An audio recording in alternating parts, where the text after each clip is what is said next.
right, I want to add my voice to this raging controversy on tithing. Tithing had been a big issue across the churches, across Christians, across believers, and maybe across people that are not even Christians. It has been a problem that has lingered over not just decades, so I say generations. Because when you go into research, you discover that people have tried to give justification and authentication or legitimacy for it over periods. People have done PhD research in Europe and America on tithing. So the results have been more like inconclusive. So I'm not surprised that today we have raging controversy across believers on tithing. And so today I want to come and add something to what already have been accumulated in terms of knowledge. First, let's begin with the origin of tithing. There has been a question, where did tithe come from? Where is it a biblical law? Is it a Mosaic law? Or is it before the law? There are some questions like that. For instance, Abraham paid tithe before Moses gave the law. Because in the law of Moses, tithing is one of the cardinal requirements or commandments. But Abraham had paid tithe long before Moses gave the law, about 400 years before the law. And he paid tithe to Melchizedek. Jacob paid tithe, and obviously Isaac did the same. But this are just records the Bible gives us. It was a common practice because Melchizedek himself was not a Jew. He was not within the Abrahamic covenant. And he received tithe. It means he had been receiving tithe from other people around because he was a king and a priest. It means he was receiving tithe from people around for him to receive from Abraham. So it wasn't really that Abraham originated it. Now, neither is it that Melchizedek originated it. So today I want to go into the origin of tithing. The reason we're doing this is not to compel you to pay tithe or to make you to avoid paying tithe. It's not to add to the controversy. It is just to give light within the scope of grace given to me. So origin of tithes. First, no law is given. Every law you see, a commandment of God, no law is given as something that just comes from nowhere. Every law is derived. Every law is given as a furtherance of what already is. Every law is a proclamation of the hidden, underhidden reality. Every law is a projection or a revelation of something we don't see. So when a commandment is given, for instance, take for instance the law of human being, the law of existence, we have male and female. So everything, things in existence split themselves into two to become complete. It is when the two unite that each of the two becomes optimized. It's when the two unite that each of them realizes its full potential. But they must first split. You have that in electricity, you have that in everything. We have up and down, we have light and darkness, you have space and time. So everything, it is a combination of space and time that we do everything possible. That creation exists in time and space.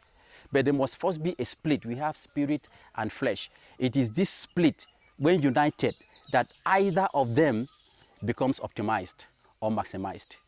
All right, so that's the law of human existence. So when he now says, for instance, the Bible says, a man should not wear what belongs to a woman. It's in the law of Moses. A man should not wear what belongs to a woman. It is to maintain gender purity. It's not about dressing per se. It's not about you wearing this thing, because every culture has a dressing. So some cultures, men can tie wrapper. Some cultures, women tie wrapper. But whatever culture accepts, it is to be maintained that way, so that each gender will maintain its gender sanctity, gender purity. So the law is given. A man should not wear what belongs to a woman, or dressing belongs to a woman. It involves talking, it involves character, it involves outing, social outing. It involves every other aspect of self-constitution and self-expression. A man should become manly in behavior. A woman should become womanly in behavior. That's why the law is given. So the same thing with tithe. Tithe is a tenth.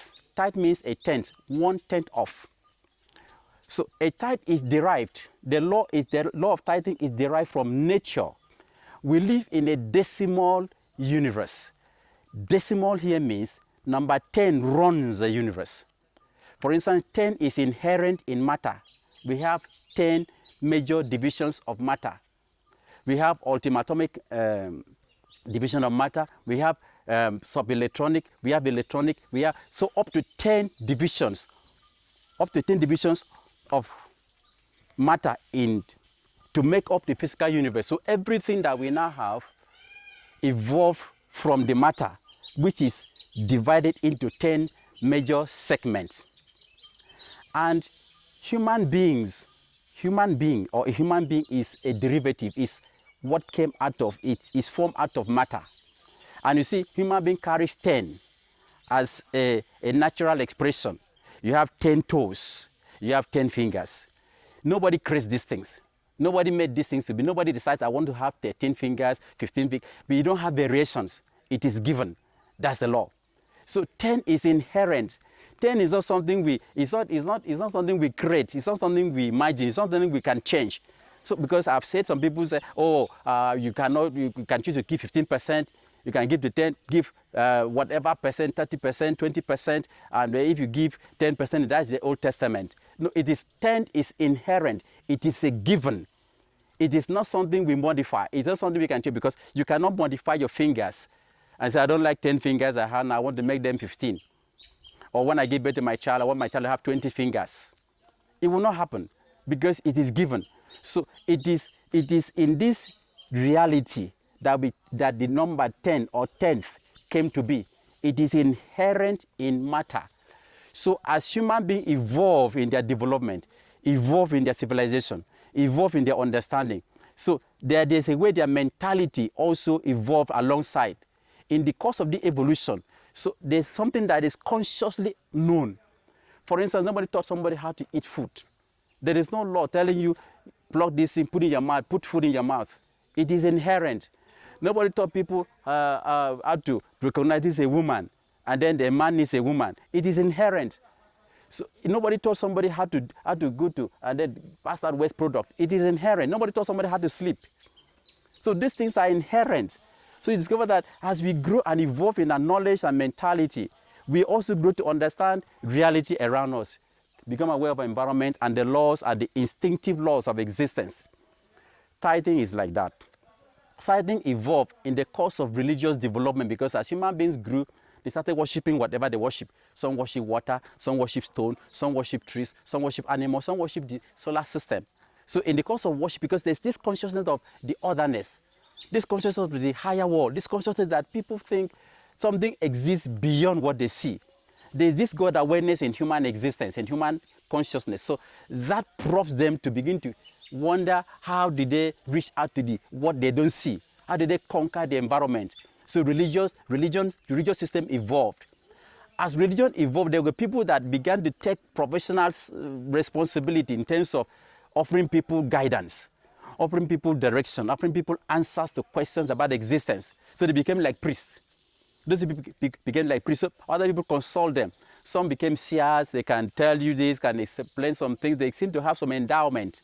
So evolution continues, or civilization continues, and then it continues with cultural civilization, mental civilization, and religious civilization. So as this evolved, then those people that were more like professional operators, like priests, people started giving them a 10%. People started giving them. It has been so in the millennial past. It's not a Jewish law. It's not a Mesopotamian law. It's not a Sumerian law. It's not a Grecian law. It's not a Babylonian. It's not Egyptian. It's not Jewish. It's not Christian. It is derived. It is something that grew. So tithe comes to be what sustained an institutional religion. Institutional religion is the established religion. It's not just that maybe somebody is walking about like maybe a freelance preacher walking about and then collecting tithe. No, it's when a religion is established. That's why Abraham gave tithe to Melchizedek, because Melchizedek was an established priest. He was an established priest in Salem. He was somebody that was recognized as a priest who was preaching, who was giving religious direction, and then teaching about the knowledge of the truth, knowledge of God. So people accepted him as the authority there. So tithe was given to a person like that. It wasn't just given to anybody. And tithe is not something you choose how much you give. And it's not something you choose how to distribute it. You give it to a particular person from whom you derive spiritual insight, spiritual benefit, spiritual direction, spiritual information, spiritual guidance, spiritual illumination. Whoever gives you spiritual guidance deserves or qualifies for collecting tithes. So that was a practice from the beginning of time. So it is because this thing is inherent in existence. The law of Moses paid cognizance to it. The law of Moses could not despise or dispense with it.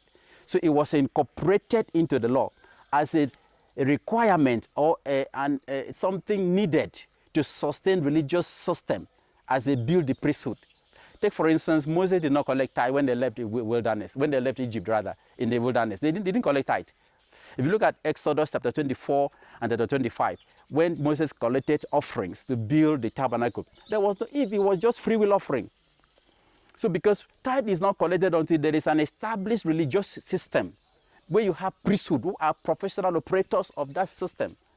So it is when they had finished the tabernacle, they have constructed the tabernacle and consecrated the priest, that tithing was enforced.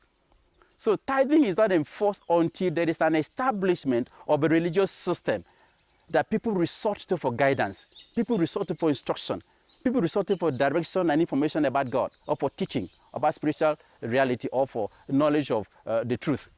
So it is those who are dedicated to that that are entitled to collect tithe. And so it evolved. If you look at the New Testament, because people have said, show me in the New Testament where tithe was paid. Show me in the epistle where apostle collected tithe. The same system operated. When they started church, when they started church in Jerusalem, there was no need for tithing, because when Moses left Egypt, he did not collect tithe. Until the tabernacle was built and the priesthood was established, tithing was not enforced. But when the apostles were alive, the church was still in the formative stage. It wasn't established as an institution. It was in the 2nd century AD that the church came to be established as an institution. We had bishops and deacons and people ordained to handle churches in different parts of Asia Minor and Europe and all of that. So tithing became established. If you go through church history, you see that tithing became a practice in the church from 2nd century. From 2nd century, 3rd century, tithing was established, because it was at that time that Christianity became an established religious system. So that is it. So in case you have questions and then you have something to refute about my communication, you're free to make a comment. Thank you for listening to me. Our social media handles are all displayed there. You can follow us on our Instagram, subscribe to our YouTube channel, and then like our page on Facebook to get further information or further discussion, or be part of our discussion, because we shall take this discussion further and deeper. You can become part of the discussion, and you can also join our WhatsApp group. The number is displayed there on the screen.